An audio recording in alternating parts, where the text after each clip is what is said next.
So mga tol, ipinalabas na nga po ng Top Rank ang media workout ng kababayan natin na si Unified WBA at IBF Super Bantamweight World Champion Marlon Tapales. 5 araw na nga lang po, masasaksihan na natin ang bigating laban niya sa binansagan na The Monster ng Japan na si Unified WBC at WBO Super Bantamweight World Champion na Oya Inoue.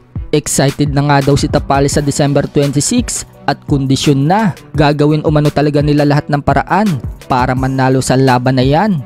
Motivation daw ni Tapales mga tol, ang kanyang pamilya at nakapaligid sa kampo niya. Banat pa ni Tapales, malaki talaga ang confident niya na manalo kay Inoue.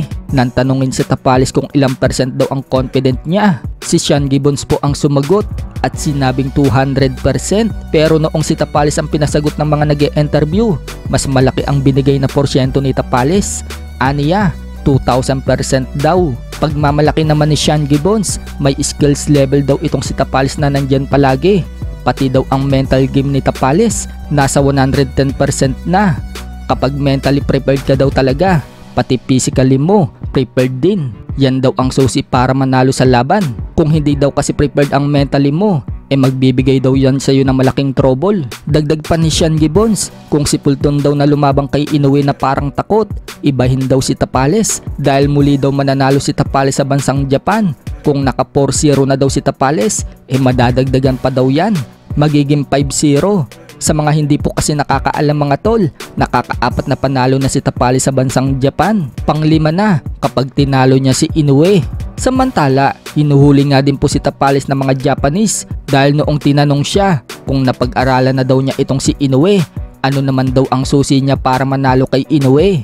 Maganda nga po ang sagot ni Tapales, sinabi niya makikita na lang daw yan sa December 26. So hindi nga po sinabi ni Tapales ang kay niya kung paano siya mananalo kay Inoue. Kumbaga, sosorpresahin niya na lang itong si Inoue. Sa kabilang banda naman mga tol, na-interview naman po si Inoue ng admin ng FightHype.com tungkol sa laban nito kay Tapales. Tinanong si Inoue mga tol kung patutulugin daw ba niya si Tapales sa December 26. Sagot ni Inoue, depende daw yan sa kakalabasan ng laban. Priority daw nila na maipanalo ang laban. Pero kung darating daw ang opportunity na matapos na maaga ang laban, ina-knockout daw niya si Tapales. So mukhang gagawin nga po ni Inoue ang tulad kay Stephen Fulton. Noong ma-knockdown ito, hindi na tinantanan ni Inoue hanggang hihinto na ng referee ang laban. Ika nga ng mga boxing expert mga tol, good finisher daw itong sina Oya Inoue. Kapag nakita na ito nagrugi ka na at bumagsak, ibubuhos na daw nito ang lakas niya. Kaya yan ang dapat paghandaan ni Tapales mga tol. Sa kabilang dako naman mga tol, former IBF Super Flyweight World Champion Jerwin Angkahas, naka-sparring si 2020 Olympic silver medalist Carlo Paalam. Nagpakita nga po ng galing si Paalam at pinakita ang pagiging Olympic nito. Kaya napasabi si Yumar Marshall na magaling daw ang dalawa. So malaking tulong nga po si Carlo Paalam para sa nalalapit na laban ni Jerwin Angkahas sa bansang Japan kontra sa kapatid ni Oya Inoue na si Takoma Inoue para sa WBA Bantamweight World Title na hawak ni Takoma. Isang technical fighter kasi itong si Takoma mga tol at magalaw sa ibabaw ng ring.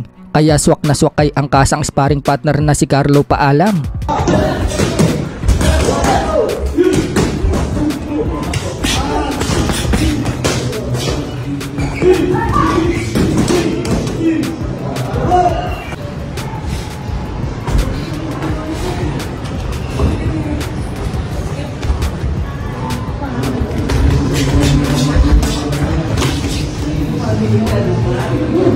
Break! Break!